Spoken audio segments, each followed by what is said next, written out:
Well, let's get started. Hello and welcome, everybody. So glad that you could join us today for a first time that we have done this with the Apra Minnesota chapter, Nuts and Bolts of Volunteering. We hope our main objective today is to encourage you to join and volunteer in some way. So I should introduce myself first. I'm Elisa Lamont, and I'm Jana Holm. So we are both board members here at Apra Minnesota. Just a brief intro about myself. I actually began as a prospect researcher working on a $100 million campaign for my alma mater, Carleton College. And then I transitioned to the corporate sector, working as a systems implementation consultant for Fortune 500 companies, and very happily found my way back to the nonprofit sector, first as a generalist consultant in fundraising for arts and education organizations in New York, and finally back home again, I feel, with the Minnesota private colleges, where I'm working in prospect management at the University of St. Thomas. So when I came back to Minnesota a few years ago, I joined Apra MN looking to just connect with other people in my field and network and just kind of find a way to make a little bit of an impact in prospect management and research. And I also found some great resources. Jana was one of them. As we're just really building our prospect management program at St. Thomas, I got to work a little bit with Jana and get some good insights. Great. And I'm Jana Holm. I am the Associate Director of Philanthropy Operations at an organization called the Trust for Public Land. I joined Apra Minnesota probably back in 2008 or 2009 when I was a development coordinator here at the Trust for Public Land. I knew I liked the data side of things. I kind of liked the research and working with portfolios. And this seemed like a really good fit to learn a bit more and figure out what I loved.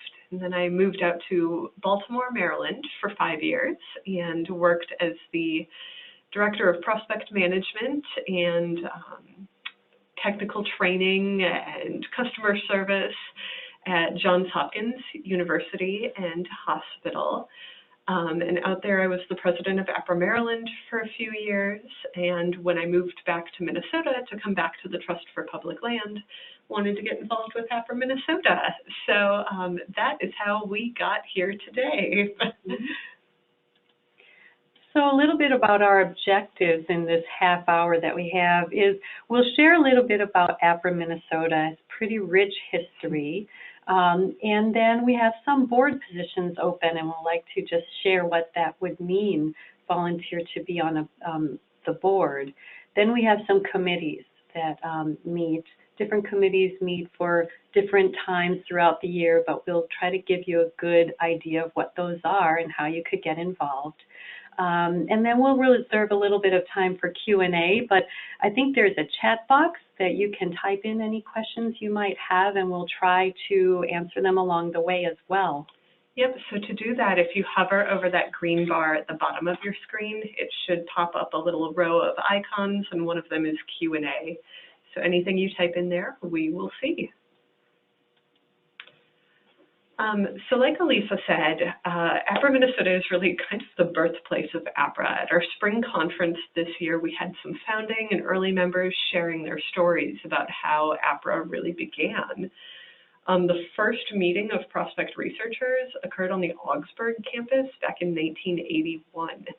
And in 1987, they formed the Minnesota Prospect Research Association and then rebranded as the American Prospect Research Association. Today, we're simply called APRA. It's no longer an acronym since our field has grown to encompass so much more than just prospect research, prospect management, analytics, etc.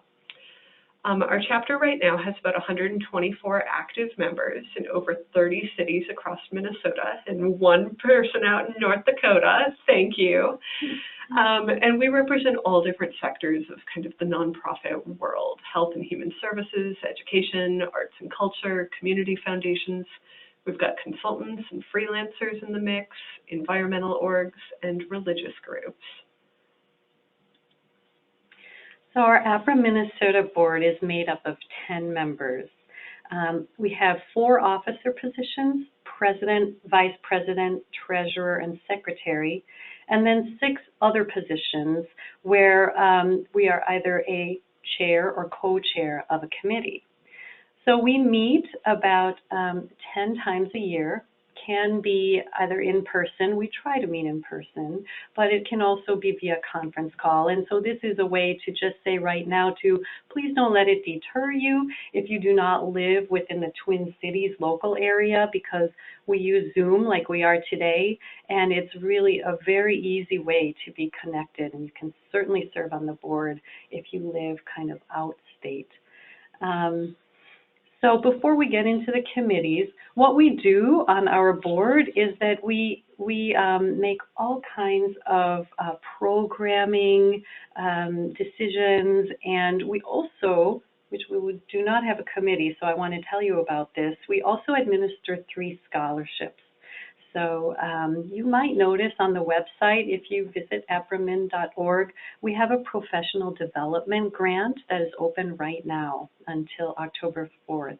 And we award up to $500 to someone who is interested in any kind of professional development. It could be taking a class, it could be to attend a regional conference, whether it's an APRA regional or other conference, or maybe take a certificate or advanced degree. So actually our 2018, we had 4 recipients, and one of them, Annie Pollack, will be sharing her learnings with us in an online session coming up on October 8th, and you can register for that now as well.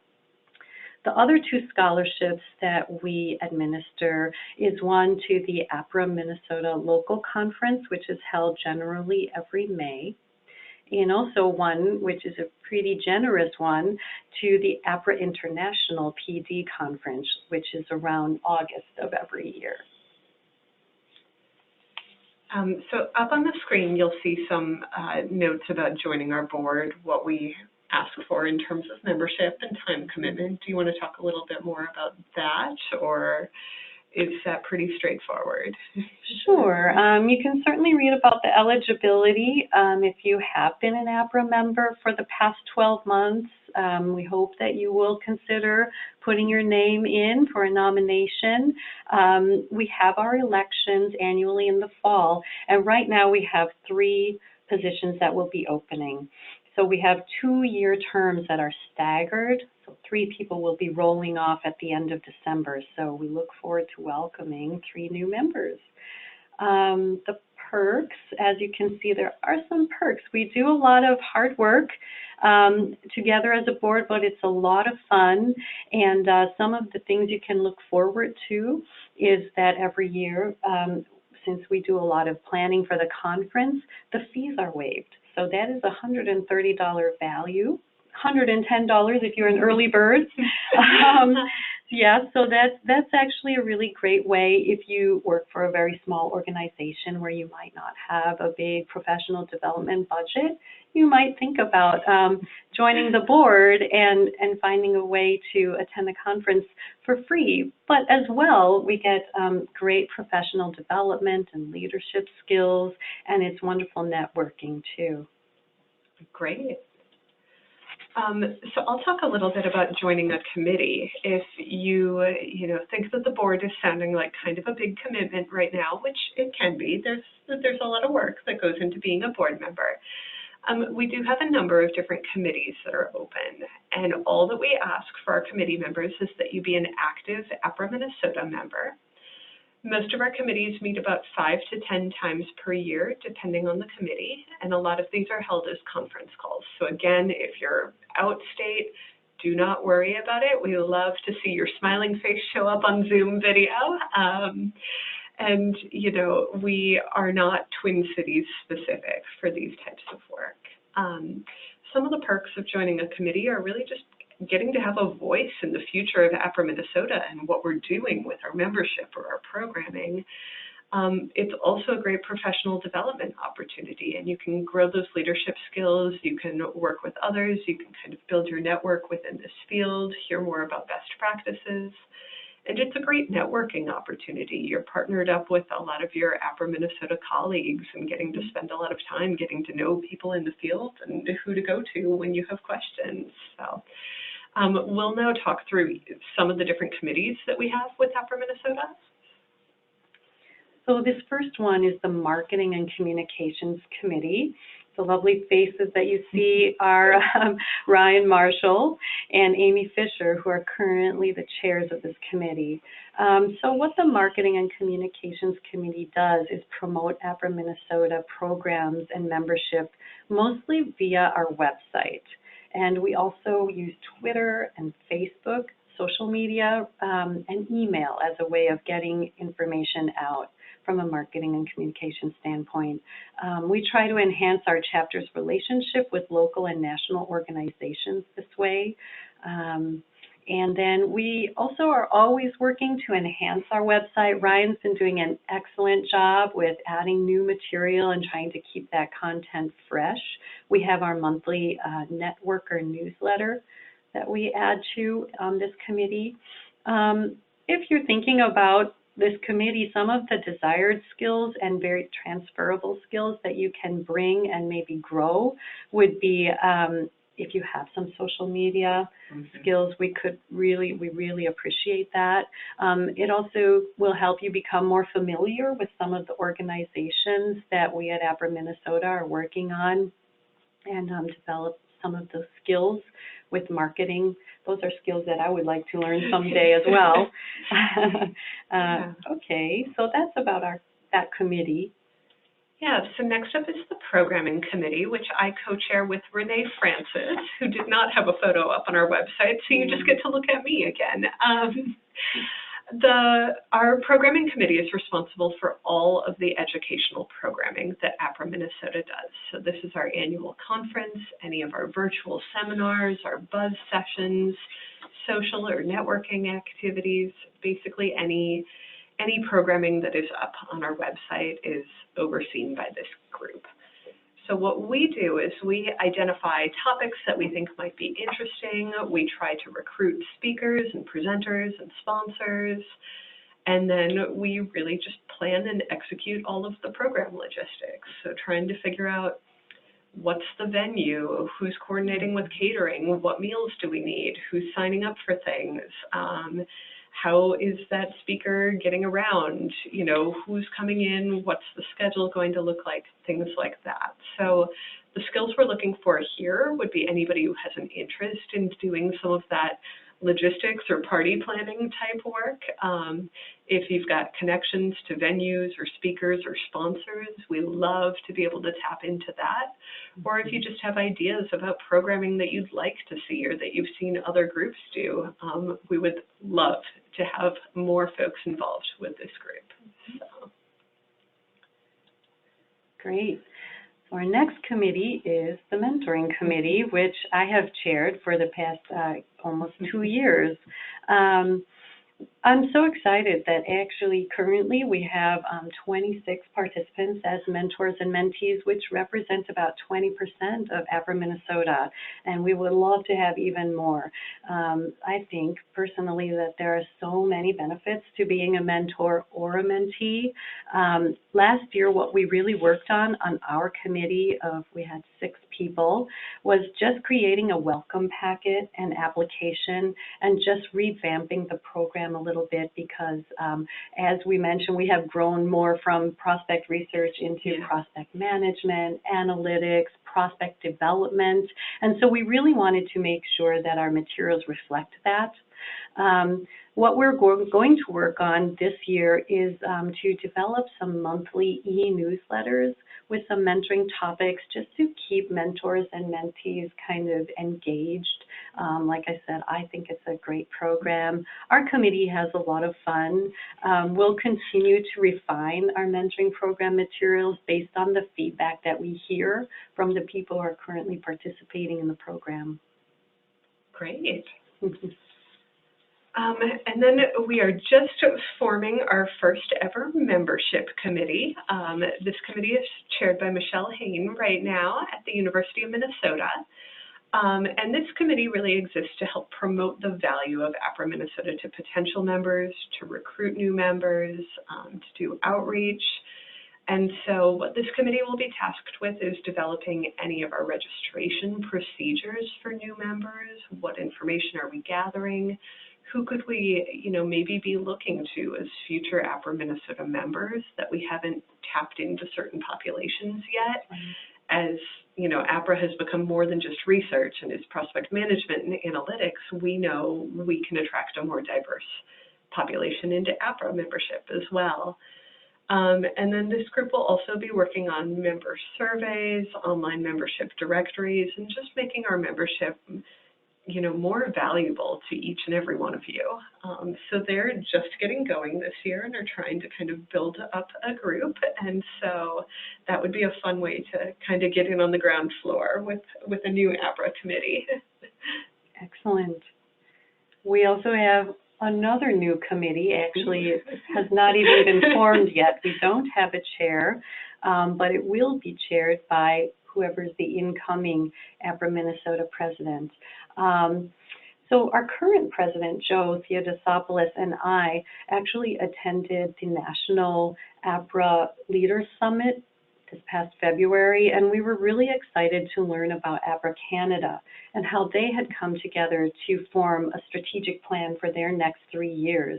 And we started talking about how I think we owe it to Apra Minnesota to steward actually the past successes of our founders who really developed Apra, which has become so thriving, not just in the United States, but across the world. We actually have in Canada and Australia.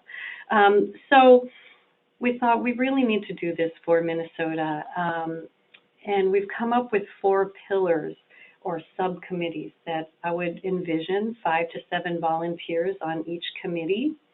So some of the things that we have heard from Apra Minnesota surveys is that people are interested in advocacy in our field, in prospect research, management, development, analytics.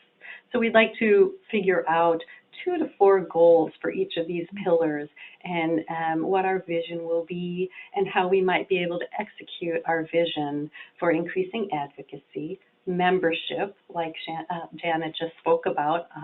Our membership committee will probably inform some of our strategic plan. And then to also talk about leadership development and professional development for our industry and what we can do within Apra Minnesota to really foster that. So it's very exciting. So why are we doing the strategic plan? Again, just to clarify our direction for Apra Minnesota, envision our future, and then to get there. So I'm excited about this, and I think that this would be a wonderful way to involve as many people from Apra Minnesota as possible. As you can see, with 5 to 7 volunteers each, we hope to get a lot of our member base to join us. Well, that sounds really great. I might have to join that one. And that's one thing we should say. You are not limited to a single committee. Our board members all serve on, one or multiple committees with us, and we would welcome that from any Apra Minnesota member. Great. So what if you're not interested in joining the board or being on a committee? There are plenty of other ways to help out with Apra Minnesota, and these can be one-off things or longer term ways that you can help us thrive as an organization. So thinking about things like, can you host an event at your office? Do you have other connections to free or low-cost venues that we could use for our conference or our buzz sessions? Do you know any great speakers we should recruit or have ideas for topics we should cover? We'd love to hear from you guys about what you want to hear. Would you even be willing to be a speaker or to join a panel yourself? We love when we can use the, great knowledge and skill set that's right here in our state to share with others who are local. Thinking about if you have connections to companies who might be willing to sponsor events for us. We get sponsors for our Apra Minnesota conference, and that allows us to keep our costs low or minimal, where we can still provide lunches and snacks and bring great speakers to our state. Right. Do you have colleagues or other contacts who should be recruited to join APRA? That would be very helpful for our membership committee to know about. If you have ideas to improve our website or our social media presence, we'd love to hear about them. And if you know of any open jobs, we keep an active job board on our website, and we love getting submissions from you guys because that's usually the only way we find out about some of them. So if any of these things apply to you, reach out to us and let us know. There are links on our website where you can get in contact with the current Apra Minnesota board members, and we would love to have your help, even if you can't commit to the board or a committee. Mm-hmm. And that's what we have for you today, but we would love to hear any questions you might have about any of the committees, the board, or how you can get involved. Yeah, it doesn't look like we have any questions yet, but again, if you joined a little late, if you hover over, there should be a little green bar at the bottom of your screen from Zoom, and if you hover over that, there will be a button that says Q&A, and so you can type in any questions you have there, and we'll see if we get any in the next minute. But if we don't, there's more information on our website about all of our committees and about board membership, and we'll be opening up the call for 2020 board nominations real soon. That's right. And if you have any other questions, feel free to contact Elisa, myself, or anyone else on the board at any time. Let's see, we did get asked if we could forward slides of this presentation, and yes, we are recording this as well, so we'll be able to send that out to all of our members after this call. Seeing no other questions right now, I think we can probably wrap this up for the day, and you guys can get in touch if you have other thoughts later. Great. Thank you so much for joining us, and we do hope that we have encouraged you to join us in some way. It's what helps Apra Minnesota to continue thriving. So thank you again. Thank you.